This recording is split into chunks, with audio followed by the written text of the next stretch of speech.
I'll have something else to say here about Mars Hill Audio. Some of you are already quite familiar with that. Some of you will be hearing about that for the first time this evening. But let me mention that as I get into my introduction. Our speaker this evening is Ken Meyers, a resident of Virginia, and since 1992, host and producer of the widely distributed and much appreciated Mars Hill Audio Journal, a bi-monthly interview-based digest and review of artistic and intellectual developments. Now, for those of you who are unfamiliar, I'm going to say this now, and I'll mention this again in just a second. It's a good idea to visit the web page of Mars Hill Audio. If you're not familiar, it's www.marshillaudio.org, correct, Ken? Or org, yes, okay. And more free stuff. There was free coffee, free lunches tomorrow, and Ken Meyers tells me there are free downloads at the website. There are also free downloads of Mars Hill Audio at the iTunes store. So lots of free stuff tonight. And if you go to the iTunes store, search under the heading Audition. Ken Meyers was executive editor of Eternity magazine. He worked for several years as the arts and humanities editor of National Public Radio's Morning Edition, and he's a regular columnist for Touchstone magazine. He is also a film buff and a choir director. Ken is a graduate of the University of Maryland and Westminster Theological Seminary in Philadelphia. He's married to Kate, and he has 2 grown children, Susanna and Jonathan. Now, these are the more or less public details and credentials by which we identify people: education, occupation, location. But let's go a little deeper. I want to read a brief paragraph from the Mars Hill Audio Statement of Purpose. I think these lines provide some appreciation of the heart and vision of the individual we're about to attend to. I find the wording captivating, revealing, and even surprising. I quote from the webpage, "We at Mars Hill Audio Journal believe that fulfilling the commands to God, to love God and neighbor, requires that we pay careful attention to the neighborhood. That is, every sphere of human life where God is either glorified or despised, where neighbors are either edified or undermined. Therefore, living as disciples of Christ pertains not just to prayer, evangelism, and Bible study, but also our enjoyment of literature and music, our use of tools and machines, our eating and drinking, our views on government and economics, and so on. We endeavor to encourage sensibilities and habits of thoughtful cultural engagement through creative audio resources." Now, I don't know about you, but that makes me want to listen to what they're doing there. And living as a Christian in the world of journalism and the arts led Ken to envision a fresh approach to cultural reporting and criticism, one that was appreciative of the arts and of intellectual work, while at the same time bringing Christian sensibilities to bear in probing critical analysis. But Ken Meyers does not limit his interviewing only to Christian artists and writers, nor to the arts and media alone. Reading through the list of his hundreds of guests over the past 20 years is like reviewing a who's who of the most prominent names in the arts, entertainment, and the academy. It is also a gauge of his energy and success, not to mention his apparent powers of persuasion, in pursuing the goal of intelligent, culturally engaged Christian journalism. I encourage you to visit the Mars Hill Audio website and scroll through the list of guests. Here are just a few names that caught my eye: Jean Beth Giel-Stein, Eugene Peterson, Stanley Hauerwas, Marilyn Chandler McIntyre. By the way, we have her book, Caring for Words, on our book table. And Alistair McGrath, Nicholas Carr, his book, The Shallows, is also on the book table. Francis Fukuyama, Christian Smith, James Davison Hunter, Maggie Jackson, her book Distracted, also on our book table. We didn't plan that, it's just that Ken has interviewed pretty much everybody. Dallas Willard. Now, this is just to name a few. Now, these are heavy hitters in the intellectual realm, to say the least, but wait a minute, as we scroll through the list, we see other names. I see listed here the internationally renowned literary critics, plural, E.D. Hirsch, Stanley Fish, and Harold Bloom.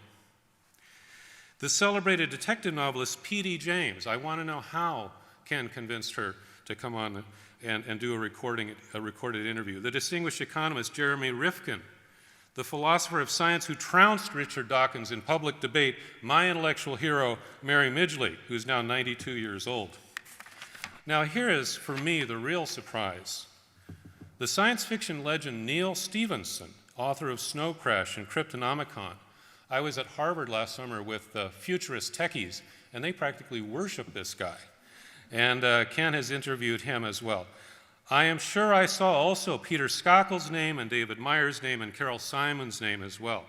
Ken says that the first person he ever interviewed in college was none other than Johnny Cash. Ken says he thinks he may have peaked early in his career. I think he was only 19 when he interviewed Johnny Cash. This is a truly incredible roster, and it speaks to the unparalleled credibility that Ken Meyers has earned over a long career in interview journalism. Now, a personal note. I've had the privilege of being Ken's guest on the Journal on 2 occasions. I can tell you from personal experience that Ken's interview style is gracious, intelligent, witty, and generous. He's not just well prepared, but he's thought deeply about his questions and about his guests. Ken is, quite simply, the best prepared, best informed interviewer I have ever worked with or listened to. No one working today, and I mean no one, has a broader understanding of cultural events and trends. No one has read more widely in the arts and academic disciplines. No one has made more connections among social and cultural developments, and no one is better prepared to help us understand how the language of digital culture affects our view of ourselves than our speaker tonight. Please join me in welcoming Mr. Ken Meyers.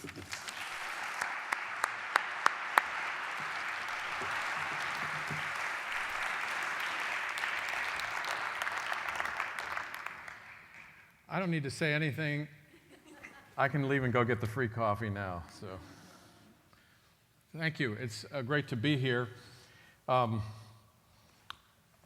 This is the first time I've been on the campus. I had a friend who worked at Western years ago, and my brother actually graduated from Hope in 1978. I didn't get a chance to visit him when he was here, but I'm really excited to be here and had a great time visiting with a number of people and hope to come back soon. The topic before us tonight is so huge. As I was working on this, I thought, oh, man, there's just so much to say. I could teach a whole class on this, but we only have a little less than an hour to talk through these things. I learned at breakfast this morning that today is the 59th anniversary of the Today Show, which I don't watch regularly, but when I'm sitting in a hotel eating breakfast, that's often on the television set. The very first program, then hosted by a man named Dave Garroway and a chimpanzee named J. Fred Muggs, aired on NBC on this date in 1952. The chimp was actually billed not as the co-host, but as a mascot, but I think he may have set a bad precedent for the sort of intelligence expected of TV personalities. Less than 2 months earlier, on November 18th, 1951, another influential television program debuted on the rival network CBS, hosted by veteran journalist Edward R. Murrow. The series was called See It Now.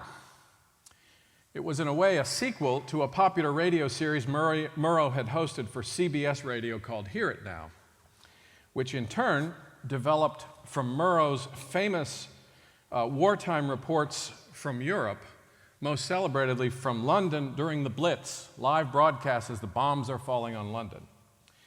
Murrow's first words on a live broadcast from Europe in 1938 were, "This is Edward Murrow speaking from Vienna. It's now nearly 2:30 in the morning, and Herr Hitler has not yet arrived." Now try to imagine what it was like for people listening to the radio. It's before email, before the internet, before live broadcasts on television. Listeners found this electrifying. And the technology that made this possible created an entirely new kind of experience for people that, in a sense, altered how people related to creation and history itself. The bomb that ended the war changed history through the application of technology made possible by research in physics, the science of matter and energy in space and time. But the broadcasts that reported the war transformed human perception and thus the meaning of space and time, not through science, but by means of a kind of experiential alchemy. We're the heirs of that transformation, though we rarely reflect on what it and many equally dramatic transformations have done to our understanding of ourselves, of creation, and of our Creator. And tonight I want to encourage you to believe that attending to such changes is really an important part of learning to live faithfully in the time that we inhabit. When Edward R. Murrow launched See It Now in 1951, he took advantage of new technologies that made it possible for the very first time to broadcast live images simultaneously from both American coasts. So the show featured reporters stationed in New York in view of the Brooklyn Bridge and in San Francisco with the San Francisco-Oakland Bay Bridge visible. This was a remarkable technical achievement, and it created quite a stir at the time. But that broadcast serves as a wonderful parable of the enchanting powers of technology.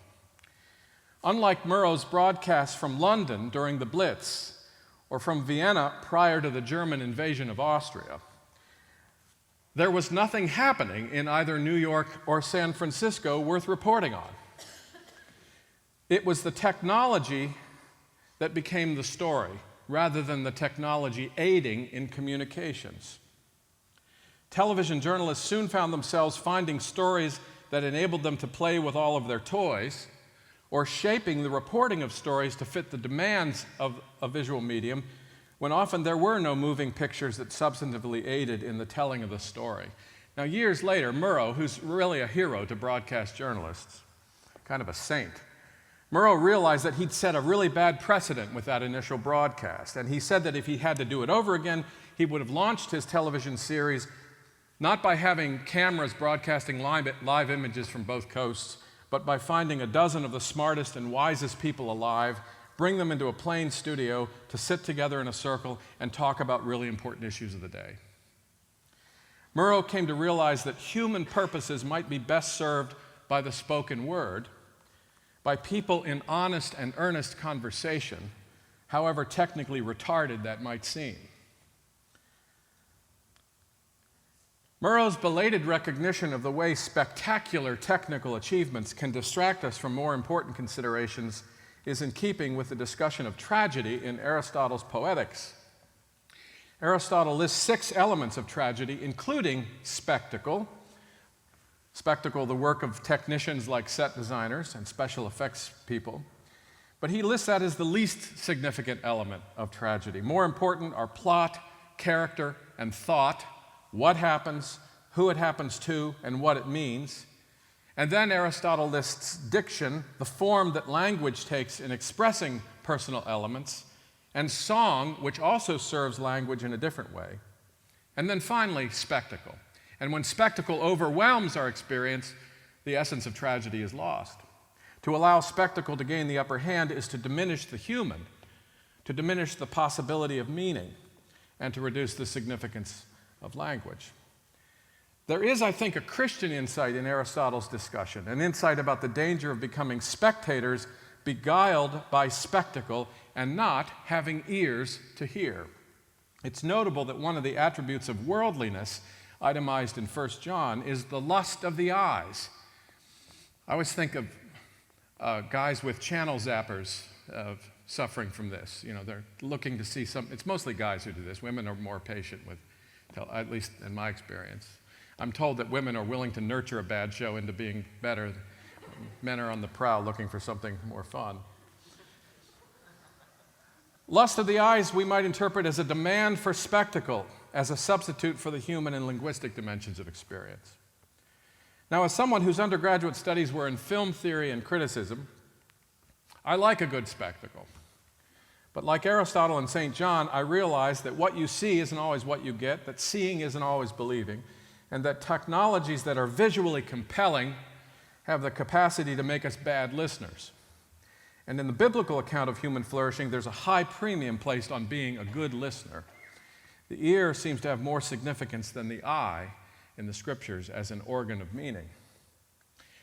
Now, we've come a long way from the Today Show, but I heard about that anniversary this morning while munching on some toast, and I remembered the story about See It Now, and it happened because I was at the time wondering whether or not to accompany my talk with slides.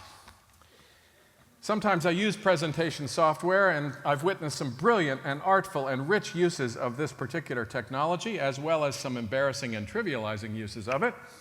But on the whole, I need to confess that although it may warm the hearts of Microsoft shareholders, I'm not happy about the fact that we are conditioned to expect a visual component to every verbal encounter. That's a topic for another lecture. But for better or worse, I decided not to use slides tonight, so you have to be really good listeners.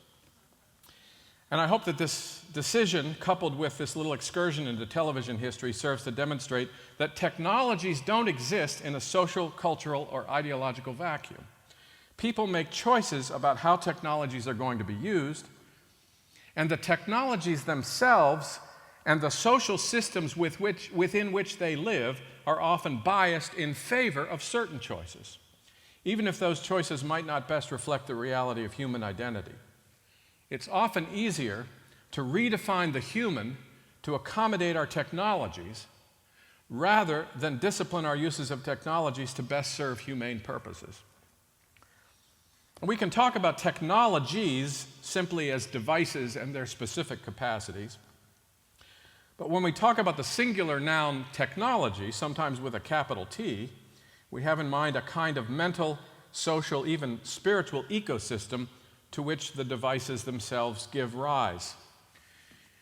In a recent book called Christian Ethics in a Technological Age, Brian Brock argues that technology, and he puts it in quotes there, technology is a way of perceiving all things in terms of objectifiability, material efficiency, and manipulability. In other words, all things under the regime of technology, all things, even people, this is something Felicia spoke about this morning in chapel, all things come to be regarded as objects, not as subjects with dignity, subjects with moral claims. In the case of people, they're also image bearers of God, but technology encourages us to treat all things as objects. In the realm of technology, all things are thus potentially manipulable in the interest of efficiency. And so, as Brock goes on to say, technology is a human mode of thought that, in rejecting any role for divine action, comes to approach all things and relationships as susceptible to human ordering and management. Following Brock's line of argument, we should note that one of the effects of technology in the modern world is to eclipse our understanding of ourselves as creatures, specifically as creatures given a nature and a vocation by our Creator. Rather, we're tacitly encouraged to intuit ourselves as godlike in our role as the makers of meaning and of significance. Creation is not perceived as an ordered and good gift from a loving and personal Creator. Rather, creation is regarded as just so much raw material with which we can demonstrate our creativity and power and to which we assign meaning.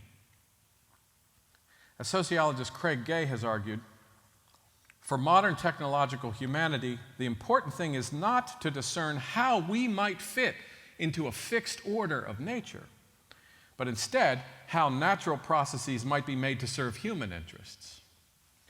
Gay points out that when we cast ourselves in this sovereign role, we lose, quote, the possibility of encountering something outside of ourselves which might discipline and thus give order to human making and willing, close quote. Gay goes on to conclude that, quote, in the absence of such discipline, modern machine technology appears destined to be destructive of nature, of living human cultures, and indeed of living human beings. Now, this is all, by the way, from Craig Gay's book, The Way of the Modern World, or Why It's Tempting to Live as If God Doesn't Exist. He has an entire chapter on technology there. I've been told I have the gift of bibliography, so I have to exercise it now and then.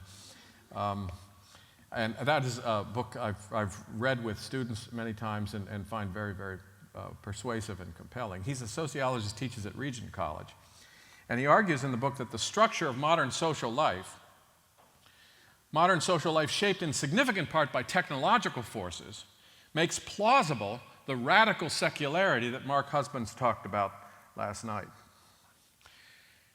Now, as I suggested at the beginning, the subject I'm addressing is so extensive I can only scratch the surface of the many interrelated issues involved. The subject of technology and our assumptions about human nature is intertwined with so many cultural, personal, and theological practices, ideas, and institutions.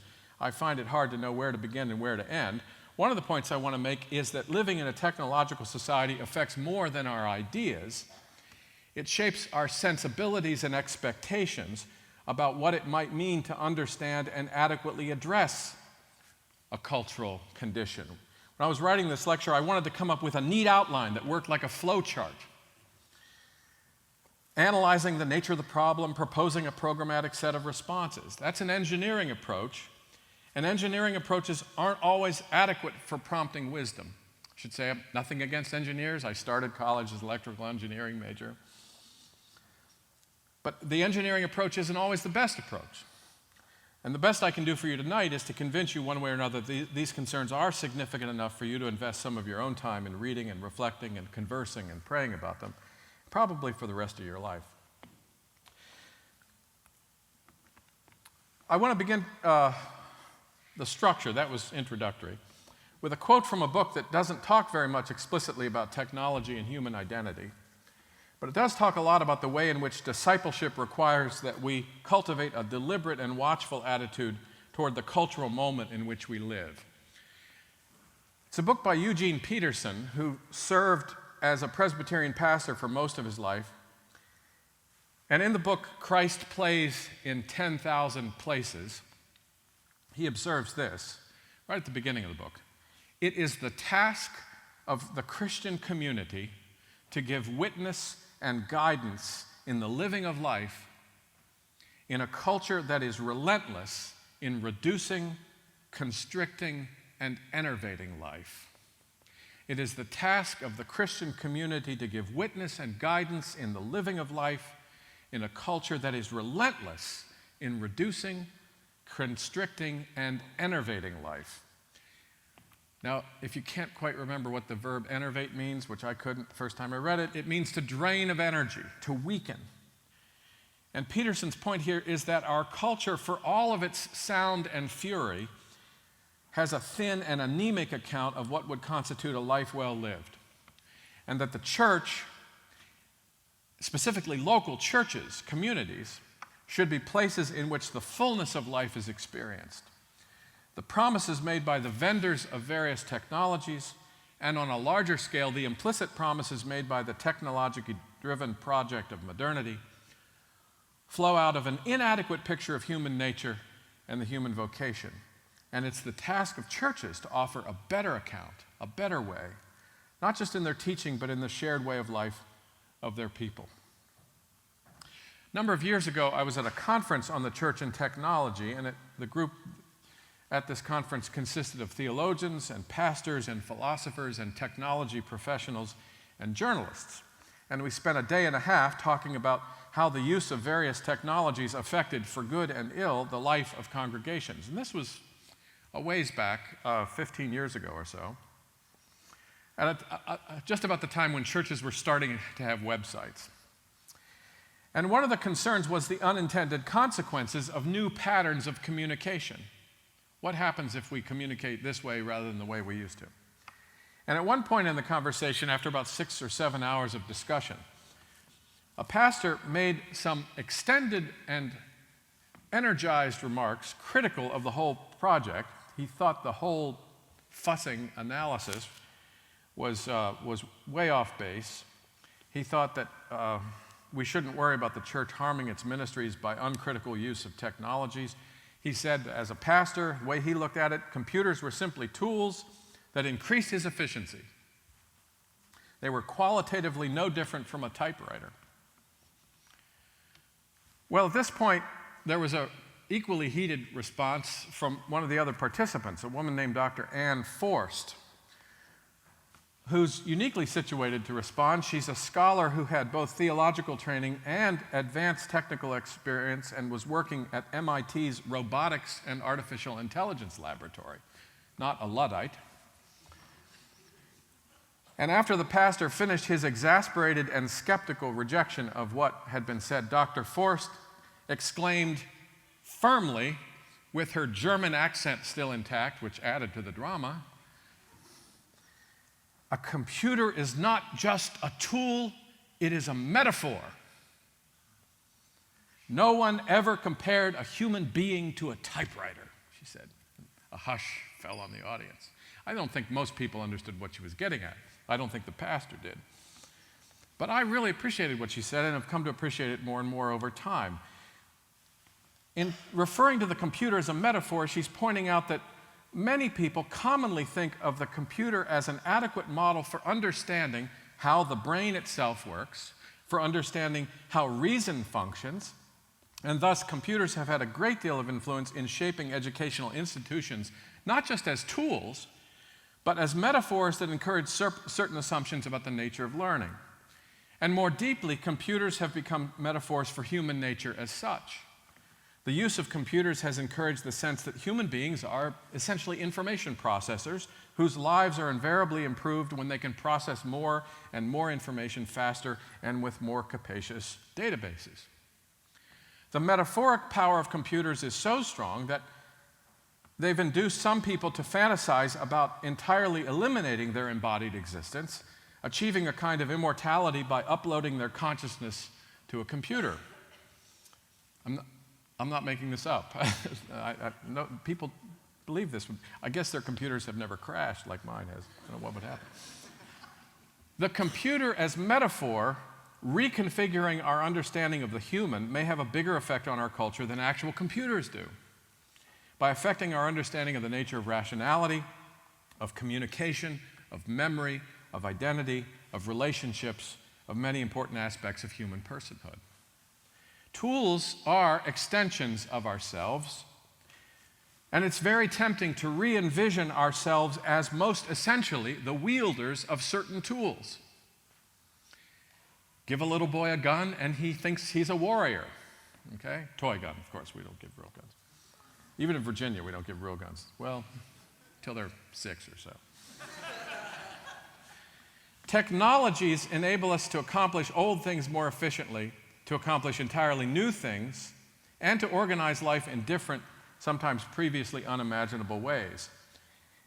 But far from their practical uses, technologies exert an influence on our imaginations, based on the shape of experiences we have under their influence. Not long after clocks were invented, for example, the image of the clockwork was used to describe other complex phenomena, including the organization of the entire cosmos. The clocks didn't cause this newly mechanistic view of the universe, but the clocks did provide the imaginative room for this view to take hold, for it to seem plausible. And the more sophisticated the tools become, that is, the closer the tasks performed by these tools are to uniquely human activities, like reasoning or verbal communication, or relating to one another. We call it networking now. The more tempting it is to regard them not merely as extensions, but as reflections of ourselves, which reveal concealed or unappreciated aspects of our own being. But these metaphoric leaps may be unwarranted, they may be misleading, and they may be highly dehumanizing. One of the ways I think we need to be watchful about technology is to be attentive to the ways in which the pull of technologies on our imagination can mislead us in our intuiting about the meaning of human nature and human well-being. We're often tempted to infer that patterns of human activity most in keeping with the efficient operation of our machines, patterns of life that keep our devices happy, will also make us happiest. And by the way, I was once warned that we shouldn't anthropomorphize computers because they hate that. Very useful devices can become harmful when we make the mistake of assuming that we must reorder our practices to suit their strengths, rather than select devices and patterns of their use to advance purposes that are most fitting for the kinds of creatures we actually are. Now, I want to make it very clear, I'm not critical of technology, as my iPad should demonstrate. I'm certainly not suggesting we avoid the use of metaphor or imaginative engagement with the world. Let me address these 2 points briefly in a way I think will help advance my argument. On this question of criticizing technology, let me call a couple of witnesses who argue that we can't be binary in our approach to technology. I think there's a temptation in American culture to say that people are either in favor of every technical advance that is labeled an advance by the marketing company of whatever firm produced them, or else you're a Luddite. You're opposed to progress. But being binary is the sort of thing computers do. So when we insist on a binary framework of understanding anything, we're living like our laptops do. Now, nobody's more aware of this mistake, in my reading, than Jaron Lanier. I don't know how many of you know the name Jaron Lanier. This guy has the most sterling of credentials as a techno-mage, as a true member of the digerati. He's way up there. He's a computer scientist and author. He's currently scholar at large for Microsoft. He's interdisciplinary scholar in residence at the Center for Entrepreneurship and Technology at UC Berkeley. In the 80s, Jaron Lanier coined the term virtual reality, and since then he's been involved with cutting-edge research in using virtual reality in surgical applications, vehicle interior prototyping, virtual sets for television productions, and many other things. In 2009, Lanier received a Lifetime Career Award from the Institute of Electrical and Electronics Engineers. He's received an honorary doctorate from New Jersey Institute of Technology, as well as numerous other awards from technical institutions. And I've shared so much of his CV to make it clear, Jaron Lanier could not be mistaken for a Luddite. And yet, Lanier is quite critical of the direction the technology of the internet has taken shape, and so critical that he wrote a piece last year for the Chronicle of Higher Education suggesting that Western culture was on the verge of losing any belief in the specialness of being human. And he ties this dehumanizing loss not to exotic German philosophies or precious French theories of literature, but to Facebook and Twitter. Here's part of what he wrote. Consider the common practice of students blogging, networking, or tweeting while listening to a speaker. Sure, no one out here is doing this now here. At a recent lecture, Lanier wrote, at a recent lecture I said, the most important reason to stop multitasking isn't to make me feel respected, but to make you exist.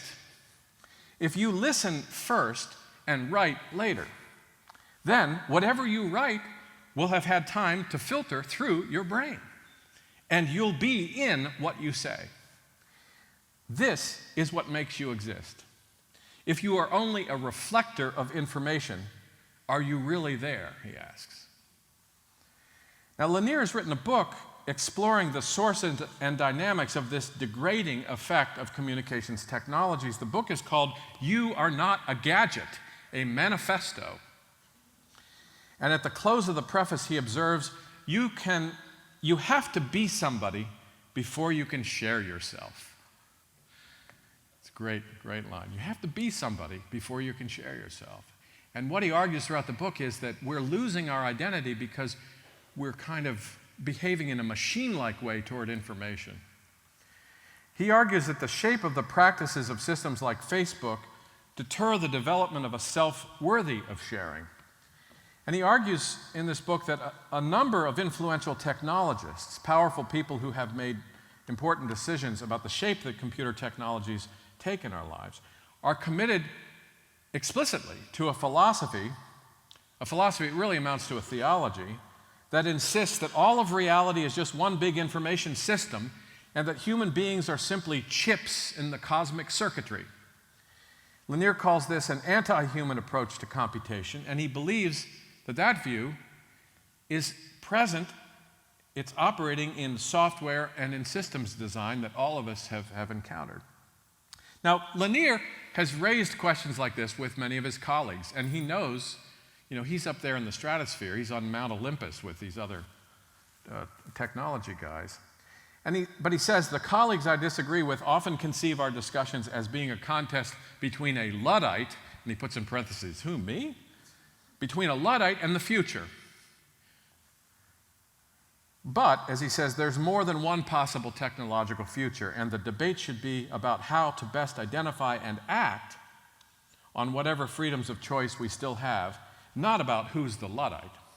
Now, my main point in introducing Lanier here is to demonstrate how deep this bias against saying anything critical about technology is in contemporary culture. It would have been easier to question the Pope in 14th century Europe than for someone even as well credentialed as Jaron Lanier to question a technological status quo. Another very thoughtful writer on technology, and I recommend You Are Not a Gadget, some wonderful, insightful things in it. Another thoughtful writer on technology who's observed this same kind of fundamentalist mentality at work is Langdon Winner, a political scientist, actually, who wrote a seminal book in 1977 published by MIT Press called Autonomous Technology. He has worked in developing really a sociology and philosophy of technology. In a later book called The Whale and the Reactor, which is subtitled A Search for Limits in an Age of High Technology, Winner notes that he sees his book as a book of technology criticism, implying that he regards himself as a technology critic.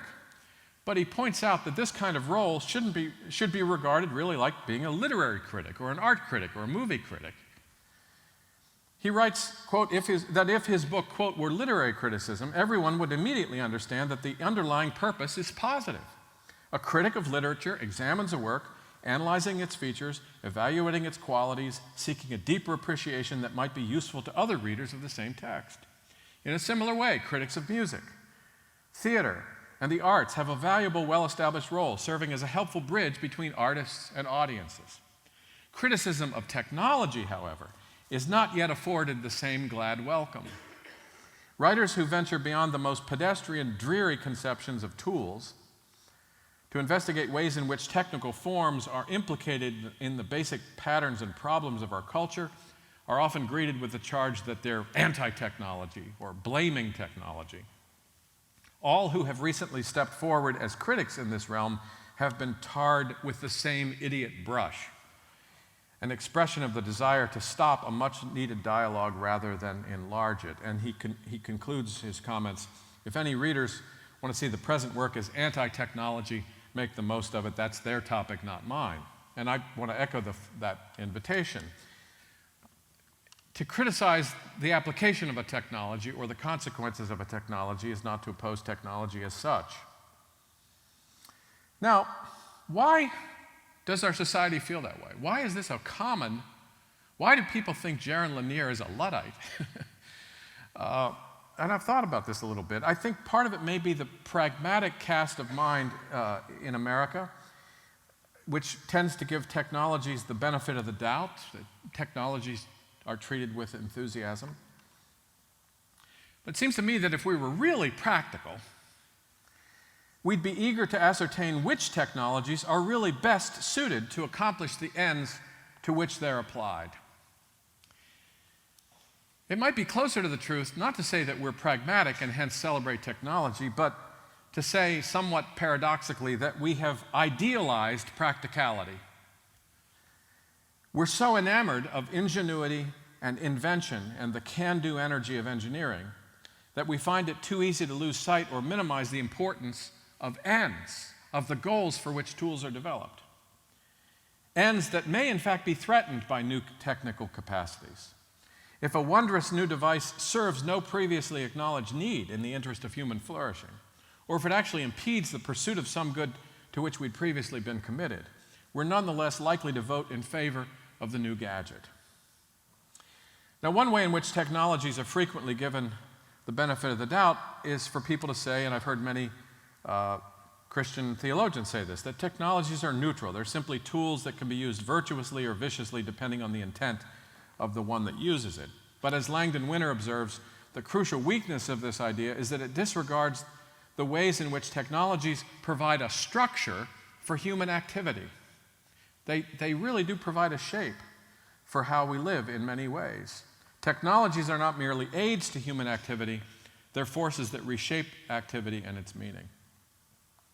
Everyday life is transformed by technologies so that our habits, our perceptions, As Winter points out, even our concepts of self, our ideas of space and time, of social relationships, and moral and political boundaries have been powerfully restructured in the course of modern technological development.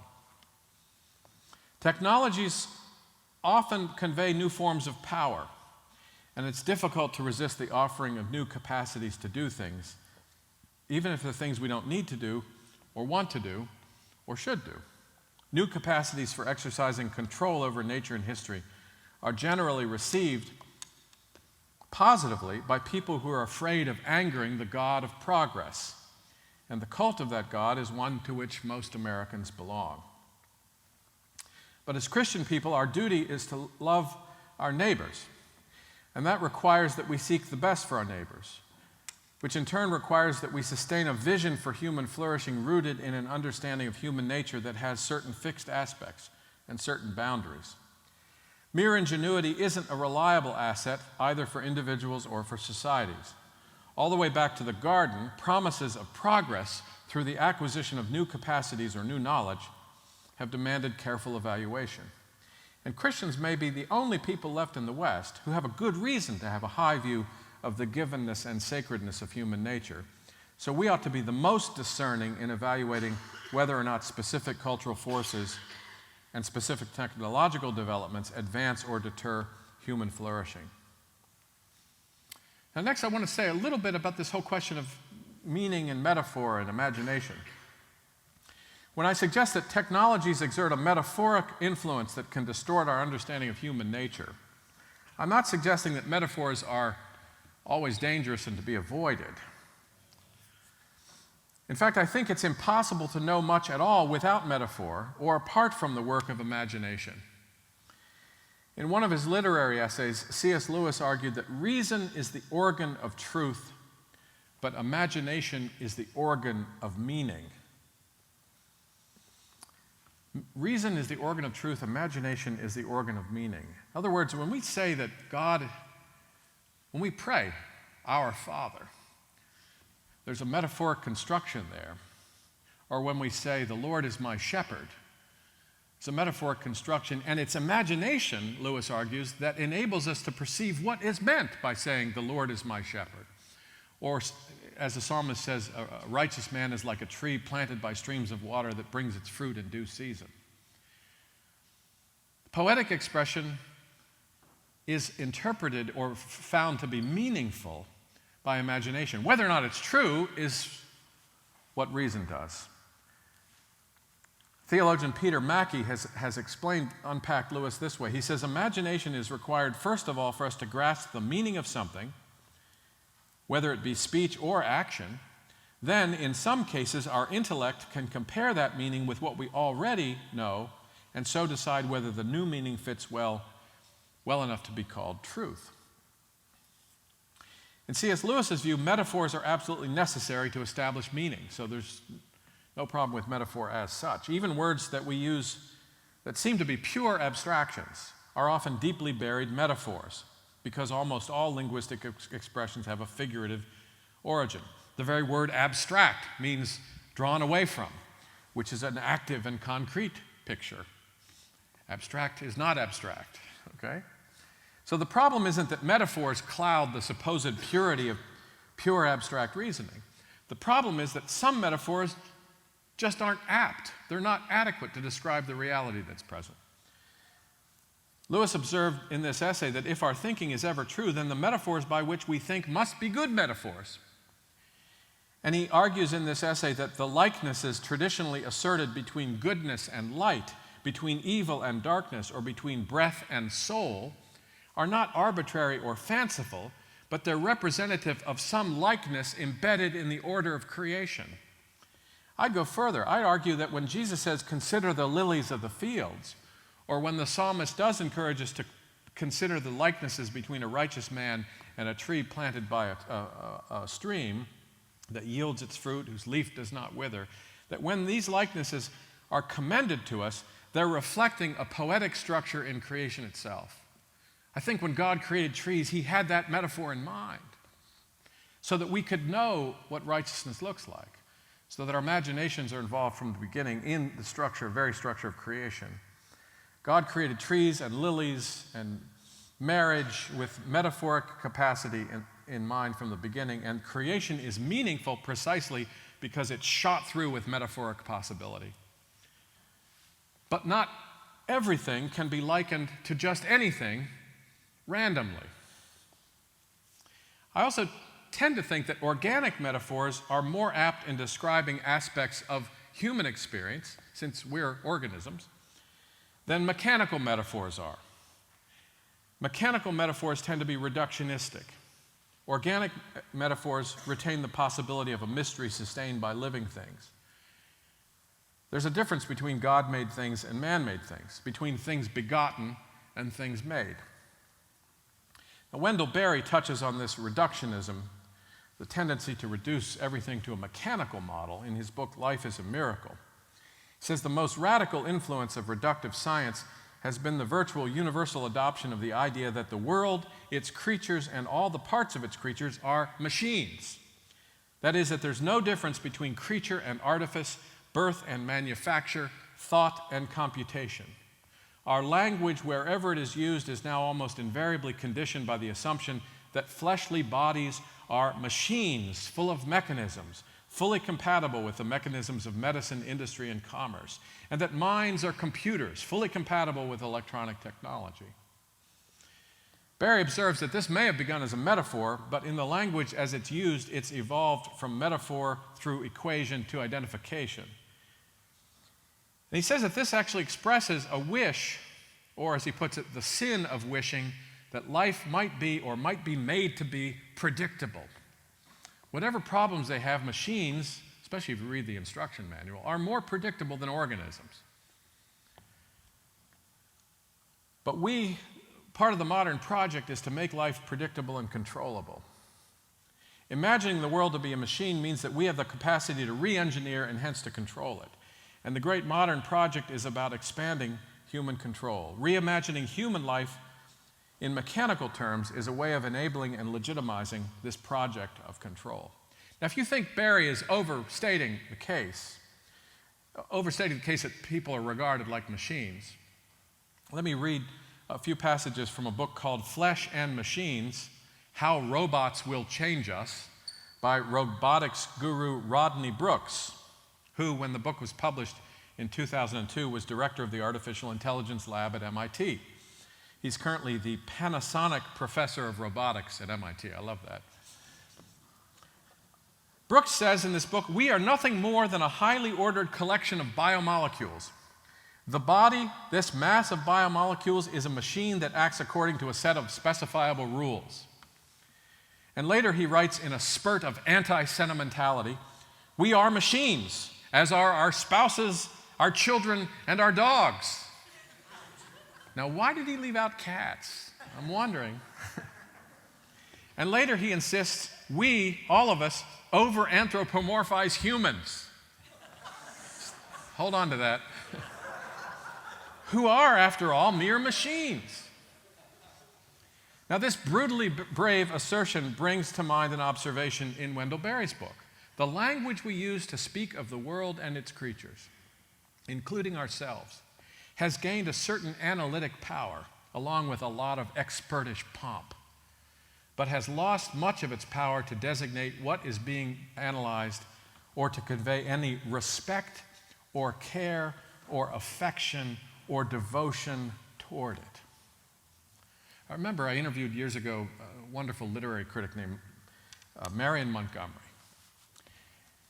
And Marion Montgomery has this great southern drawl. He's from Athens, Georgia.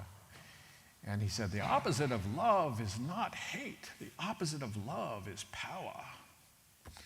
I had no idea what he was talking about. It took me a long time to figure that out, but I see this theme more and more, and here it's very much present. The opposite of love, viewing human beings as objects to be manipulated, as machines, eliminates the possibility of loving, of having devotion and affection.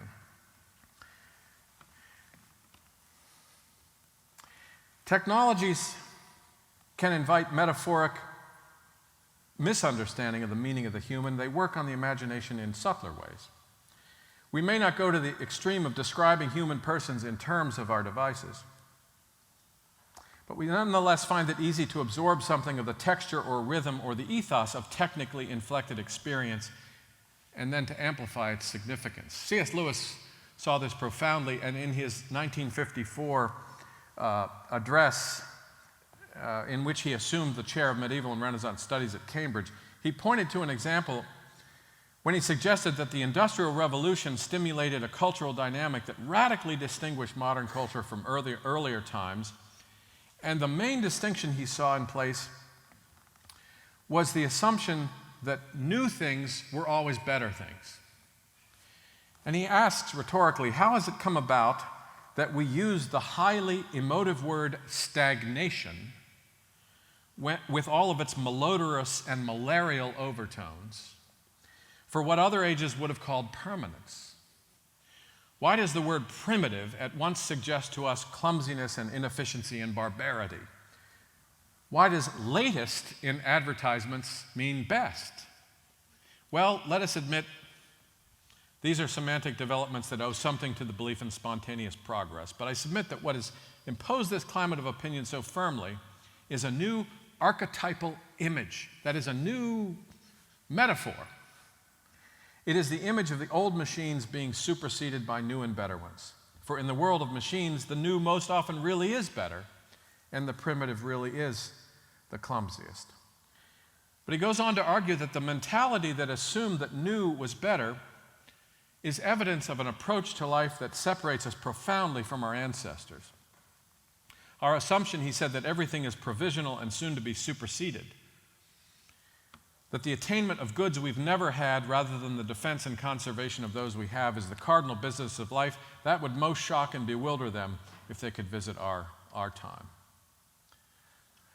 This progressive assumption isn't just a function of the metaphoric power of technologies, but I think that the assumption that new things are always better things is made plausible and pressing by the gravitational pull on our imaginations of the perpetual call to upgrade. By rendering us likely to assume the inferiority and even the irrelevance of old things, the omnipresence of machines reconfigures our assumptions about human well-being. By calling into question the age-old assumption that there are permanent things around which a well-lived life ought to be ordered, the existence of the creator of those permanent things also becomes less plausible. The psalmist's conviction that God laid the foundations of the earth which cannot be moved is less comforting and commanding if permanence is regarded as stagnation. In Isaiah 44, the prophet describes the folly of idolatry using language that, I might add, depicts the idol as a kind of technical achievement. Let me read from that chapter. All who fashion idols are nothing, and the things they delight in do not profit. The ironsmith takes a cutting tool and works it over the coals. He fashions it with hammers and works it with his strong arm. He becomes hungry and his strength fails. He drinks no water and is faint. The carpenter stretches a line. He marks it out with a pencil. He shapes it with planes and marks it with a compass. He shapes it into the figure of a man, with the beauty of a man, to dwell in a house. He cuts down cedars, or he chooses a cypress tree or an oak and lets it grow strong among the trees of the forest. He plants a cedar and the rain nourishes it. Then it becomes fuel for a man. He takes a part of it and he warms himself. He kindles a fire and bakes bread. Also, he makes a god and worships it. He makes it an idol and falls down before it. Half of it he burns in the fire. Over the half he eats meat. He roasts it. He's satisfied.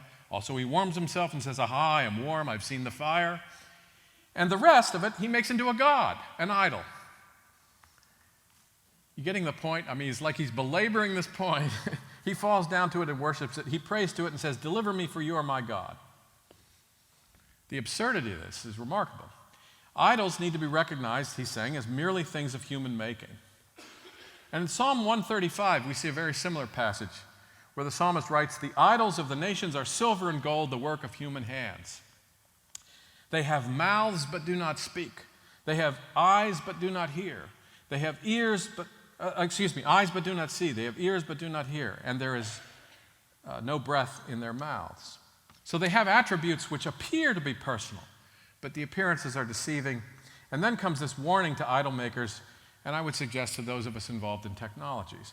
Those who make them become like them. So do all who trust in them. There's a warning here about the depersonalizing power of the things that we've made. We become like what we worship. We imagine ourselves in the likeness of those things that we believe will deliver us from whatever plight we're in, even if they're things we ourselves have fashioned. Now, how might we resist absorbing the disordering dispositions conveyed by technological culture? Well, I think we need to be deliberate about our own use of devices and systems. I think we need to institute countervailing practices in our own lives, not just privately, but corporately, communally. And I want to close with a favorite story that I heard Eugene Peterson tell several years ago about how he encouraged his congregation to avoid technologically induced idolatries. We were at yet another consultation on technology and the church, and we'd been talking about the temptation to emulate our machines, specifically the temptation to be efficient, to live without patience, without long-suffering, without openness to wonder, without undistracted attentiveness. And Peterson commented, we asked him, what did you do as a pastor to counter this? And he said, I think one of the most important lessons I ever tried to teach my congregation was to take time to worship. So much of our lives, he said, are relentlessly governed by the clock, by the demands of efficiency. But surely we shouldn't try to worship God efficiently. I mean, I can't even love my dog efficiently, okay? Why would we worship God efficiently? So what Peterson decided to do was to slow down the worship service. So when it was time for him to offer a pastoral prayer, instead of jogging to the pulpit right away, as if he was in a hurry to get it over with, he sat in his chair for a few seconds and he walked calmly to the pulpit. And he said to the congregation, "Let us pray." And instead of jumping right into the prayer, he paused. He allowed some time for the congregation to quiet itself, to get into a reflective space, to collect themselves, to quiet the restlessness of their hearts and minds, to focus their attentiveness on being present to God, which takes time. Sometimes 10 or 20 seconds would pass. He said, the first time I did this, they thought I had a heart attack. But he said, I thought it was important to teach them to take time to worship. And as he was telling this story, he paused. He said, it took about 10 years to get the point across. That's what really impressed me, because I thought he knew it would take time to make this point. Once people had lived under this new regime of time, they came to love it. In fact, he told me a story later. I was talking to him about this, and he said he had a woman who had become a Christian and come to this church, and she said, Eugene, she said, the first time I came to that church, I used to hate it when you get up there and you'd say, let us pray, and then you just stand there and not say anything. It drove me nuts. She says, now, when you get up there and you say, let us pray, and then you do start to pray, I want to say, not yet, Eugene, not yet. We're still collecting ourselves here. He knew he'd made a real difference. This is a great example of a countercultural practice that reorients our experience in space and time in order to reorient our affections, our expectations about life. It properly aligns our imaginations and offsets some of the effects of the disordering practices that technologies deliver to us. He wasn't trying to teach about a different style of worship. He intended through the slower way of ordering worship to bring them to a recognition of something deficient and disordered in their everyday lives. We have a, do we? Yes, we do. A voice amplifying technology right there, a microphone. And you have an opportunity now to ask Ken Meyers a question. So I invite you to do that. We have some time before the coffee house convenes over in the Klatz. I'd also encourage you to open up to, in your brochures, to the schedule, just as a kind of reminder. I know I've already mentioned tomorrow morning's events. There's also a concert tomorrow night by the Welcome Wagon at 8 o'clock. In the Knickerbocker, I understand there's also some Hope College talent, native talent, that's going to be on display tomorrow night as well. So if you have a question, just feel free to come to the microphone, and I'm sure Ken Meyers will be happy to respond.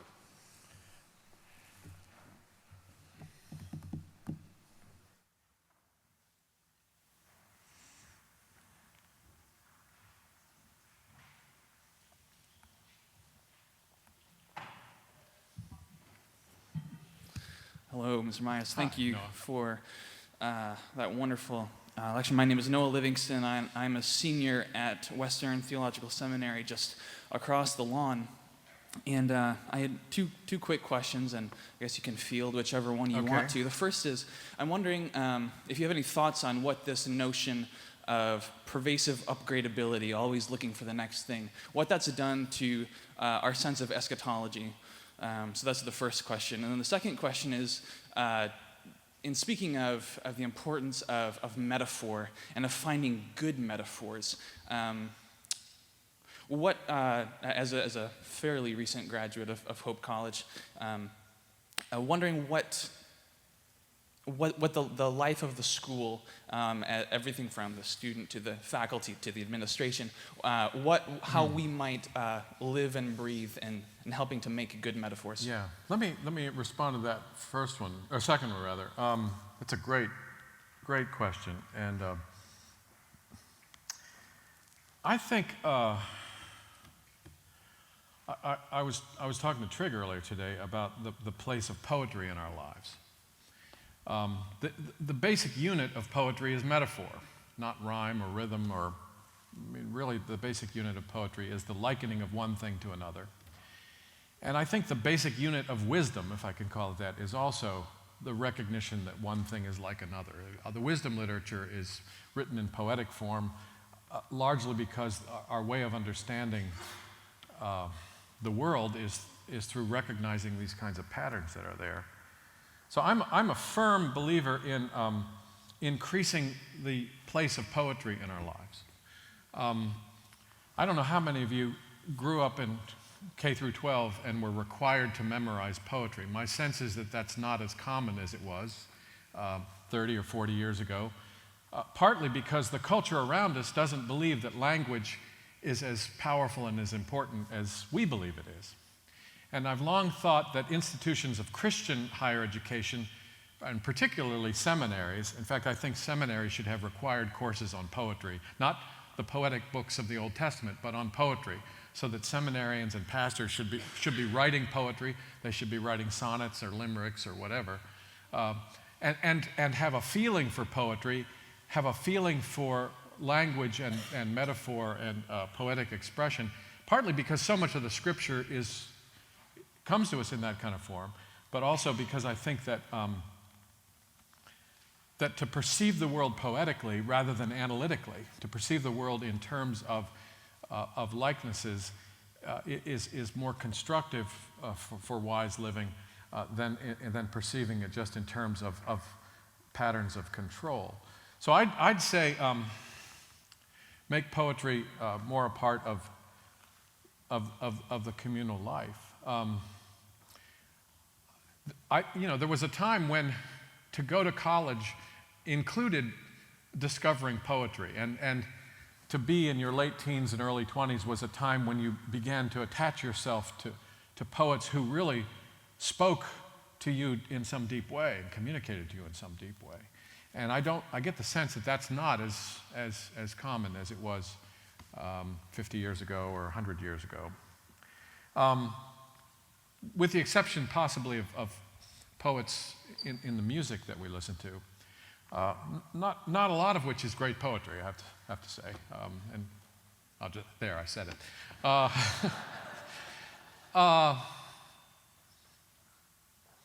In fact, I was talking to Trig about a program I heard of, an interdisciplinary program in the humanities that required students to memorize a certain amount of poetry. But not only did they have to memorize poetry, but they had to memorize it by meeting someone who'd taken the class the previous semester and learning it by way of oral tradition. They weren't allowed to look at the text to memorize it.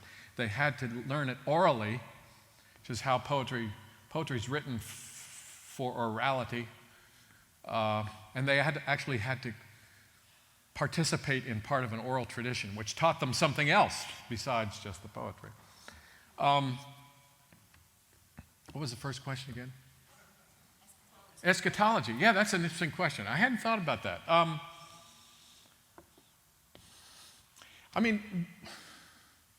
One way that it could affect thinking about eschatology is the assumption that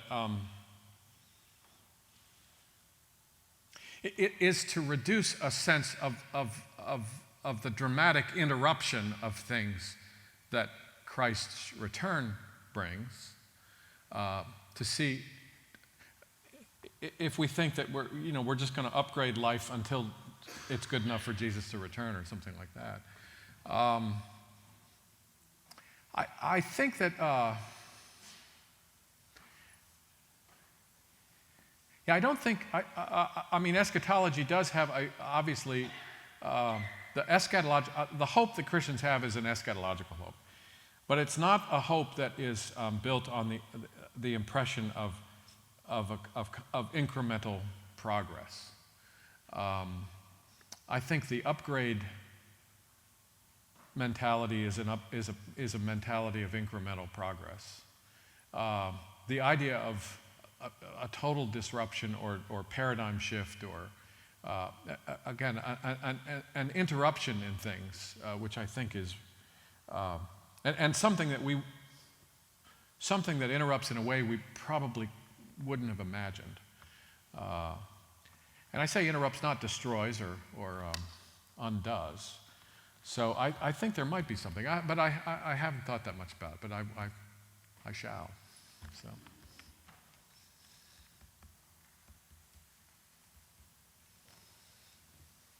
Hi, my name's Sam. I'm a sophomore here at Hope.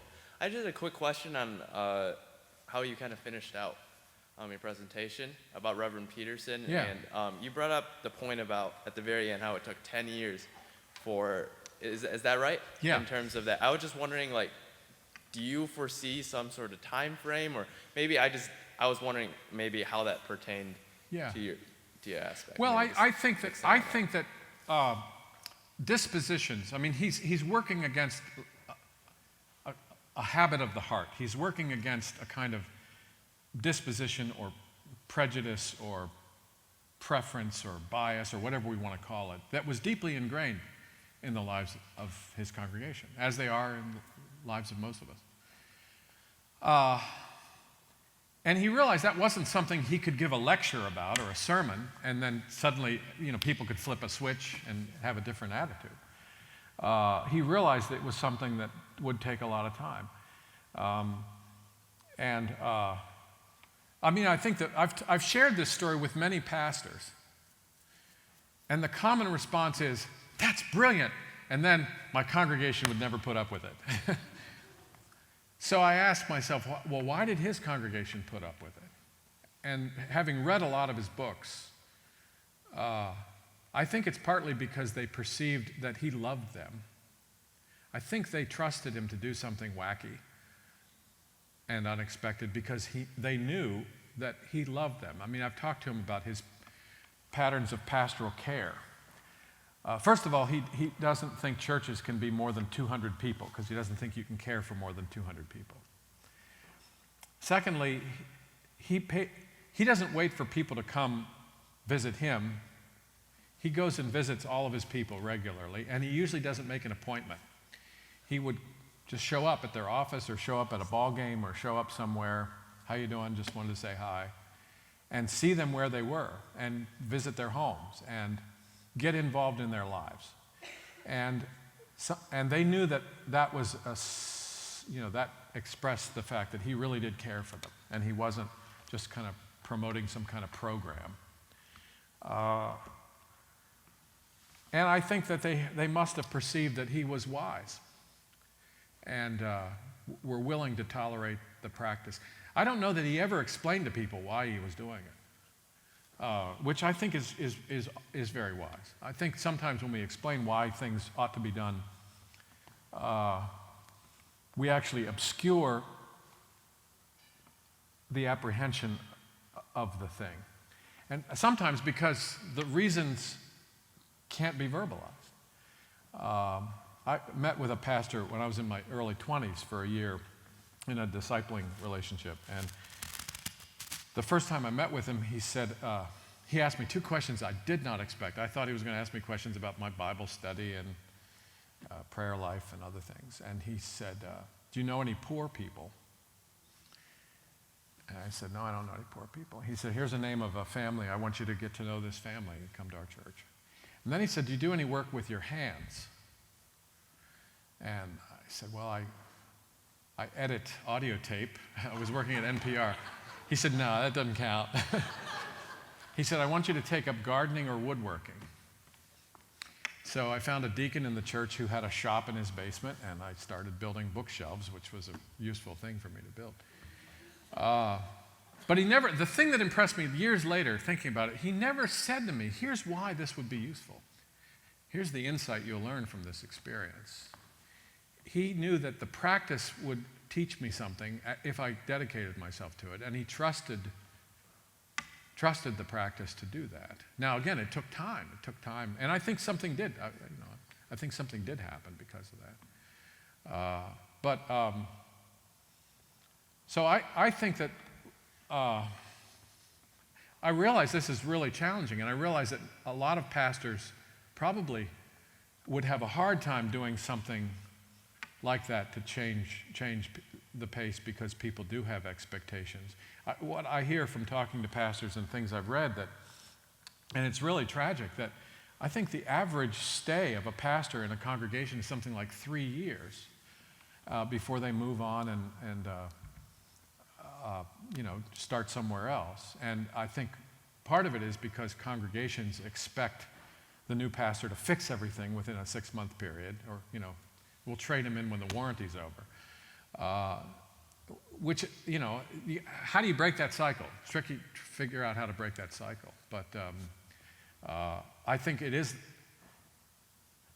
just the fact that pattern of short-term service in congregations is so common. I think that's a function of a kind of technological effect in our culture. Did you want to follow up? Yeah, just real quick. Yeah. I mean, I guess, in reflection of that and you concluding with that, as students and members of this community, I mean, how would you, use that and have us apply to our approach daily lives towards technology?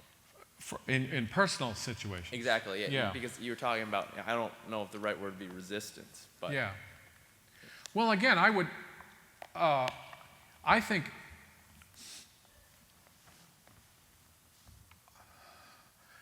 I think sometimes we look for techniques that are going to work quickly and a noticeable change in a hurry. And if we don't see a change in a hurry, we just forget about it. And I don't think that's it, because of the fact that practices like this are involved in reorienting deep inner habits. I think we ought to expect that things will take time. So I think if we realize, okay, here's, you read a book, you see somebody who says, here's a spiritual discipline that is really useful, say fasting. They say, well, I'm going to try this for a week, see? Not fast for a whole week, or I'm going to try this a few times, rather than saying, well, I'm going to do this for the next 10 years and see what happens. I think most spiritual disciplines, by their nature and by human nature, just take a long time to have an effect in our lives. So I'd say, I think it does apply to personal as well as being in a leadership position. Thanks. Yeah, thank you.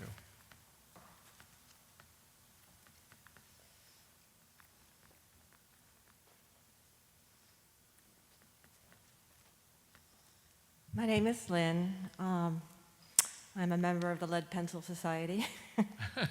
I think carrying a pencil around says something. Yeah, I have a mechanical pencil. I hope that qualifies. I don't know. I have a 4B lead pencil for drawing. I was taking notes in a sketchbook.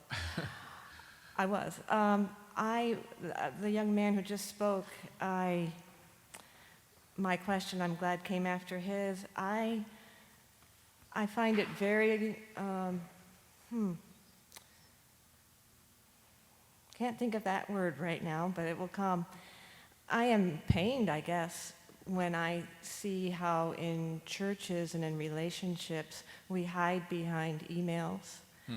And when I find out that my daughter learns that her previous boyfriend is now engaged because she checked on Facebook, mm-hmm. or even that someone has passed on, it's shared in an email. Yeah. And there's something about that moment of receiving the phone call from someone else. You grieve for a minute, you pass the information, and we are avoiding pain. Yeah.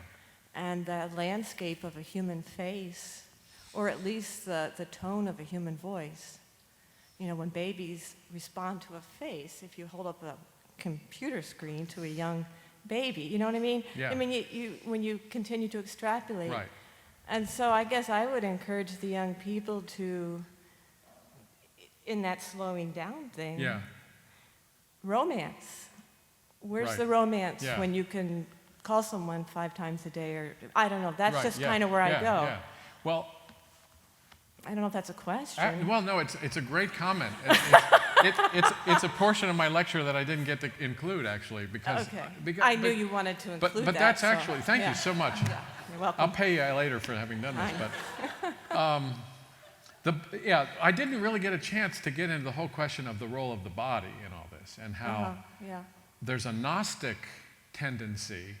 I mean, in a sense, the idea that we can eliminate time and place from significant human experiences is Gnostic, essentially. It basically says that the body, all that we are is will and reason, and our embodiment doesn't matter, which is so unbiblical. I mean, it's remarkable. Why didn't Jesus just send an avatar or email or something? I mean, it would have been much more efficient. He actually came in a body. Right. So we start with that. We start with the reality of the incarnation. But then the belief in the resurrection of the body, that we will have embodied experience into eternity. And that, what is it? In one of the Johannine epistles, I have much more to write, but I'm going to wait till I can share it with you face to face. Presence is a hugely important theological idea. And so, actually, there's actually research to demonstrate how native to our experience face-to-face communication and voice communication yes. is. Yeah. I interviewed a scholar, a communication scholar with the improbable name of John Locke a number of years ago. And he wrote a book on why don't we talk to each other anymore. And it was actually before Twitter and texting, but it was more on voicemail and faxing and other modes of communication that were eliminating human vocalization. And he's not a Christian. He's a kind of evolutionary psychologist, if anything. And but he basically says, we are hardwired to have a sense of personal identity that's tied to the body, So that is huge. I recommend, if you haven't seen it already, or them, I should say, 2 documentaries. PBS made a documentary called Growing Up Online, and this particularly relates to the question of romance and presence. Growing Up Online was a documentary about a group of high school kids somewhere in New Jersey that they followed for a year and looked at how their lives were changed through communications technologies. And one of the stories, there are 2 stories that involved embodiment. One, a young woman who had a very severe eating disorder, but who found a community online who had, and I'm blanking on the name, there was like a goddess called anorexia or something. I mean, they basically made anorexia nervosa into almost a religion, a kind of Gnostic religion. And she kind of was comforted that her condition was actually an expression of a new kind of spirituality in some way. But the other case was a couple that was having this torrid online sexual relationship who never spoke to one another at school in the halls. They never looked at each other. They couldn't talk to each other. But they were having this virtual sexual encounter regularly online. And how disordering to their lives was the capacity to do this, and the fact that this is part of their lives. Well, there's a sense in which obviously there's something hugely missing in their understanding of embodiment, then the second documentary, and both of these you can watch on the PBS website, the Frontline website. It was a sequel to that, produced by the same people, called Digital Nation, and it looked more at the problems of multitasking and particularly state-of-the-art research on brain chemistry and of multitasking. So, this gets back to a big modern assumption that we are best understood as wills, as willing creatures, not as embodied, rational, affectional creatures. And unfortunately, the church has not provided a steady countervailing testimony to that. It's notable to me that the church, coming out of the Greco-Roman world, which also had great suspicion about the goodness of the body, that when the Nicene Creed is formulated, and as the church is wrestling with Christology and Trinitarian theology, the importance of the Word made flesh, which is testified to very strongly particularly in John, but Paul also actually strongly. In Colossians, he talks about the fullness of the Godhead dwelling in him bodily, dwelling in him now bodily. So the incarnation continues. The incarnation isn't over when he ascends. The incarnation is continued. The Lord of the universe is as my pastor preached on this subject last week, he said, the universe is being ruled by a man with a navel. Now, a lot of Christians might bristle at that because we're not confident that the body is a good thing and that God could associate himself with a body that way. So yeah, on the slowness of romance, I think Milan Kundera wrote a novel called Slowness, which I've never taken time to read. I read the Spark Notes. And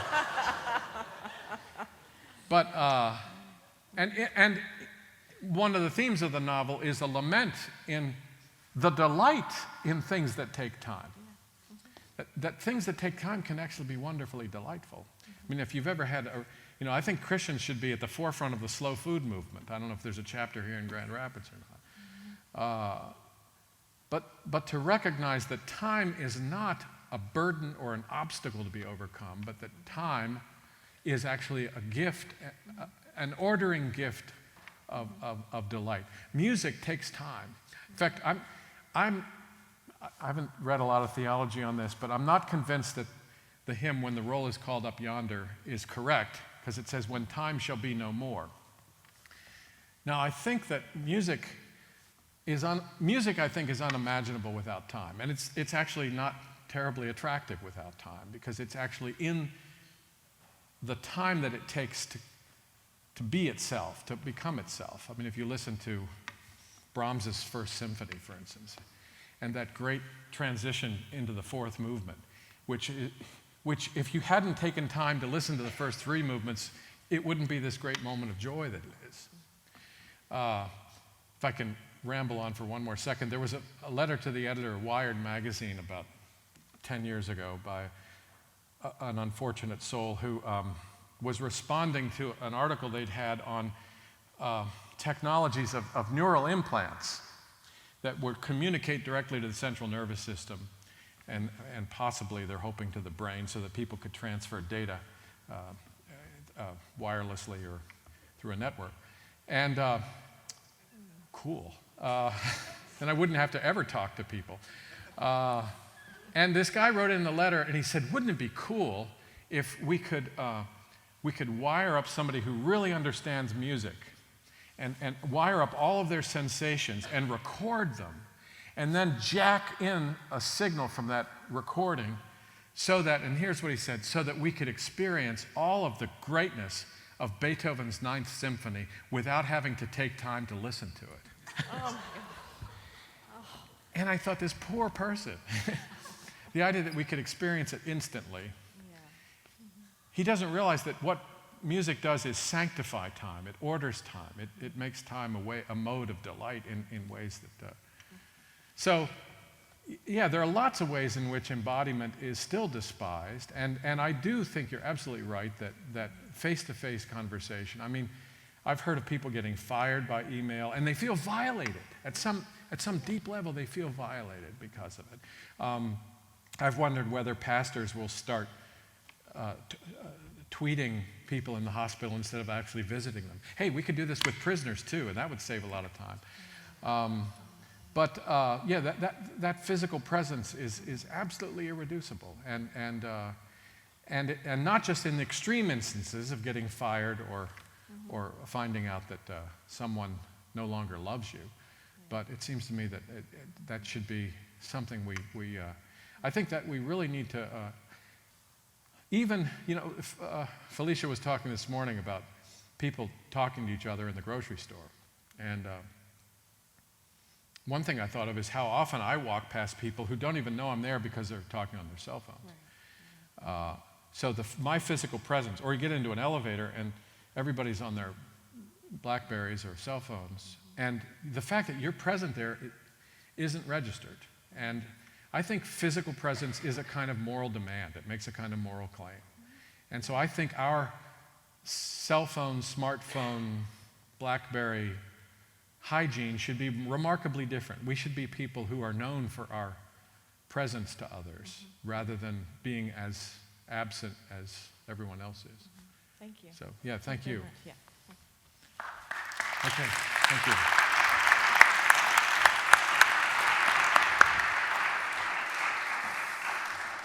Yeah, Ken, I want to thank you for being physically present with us.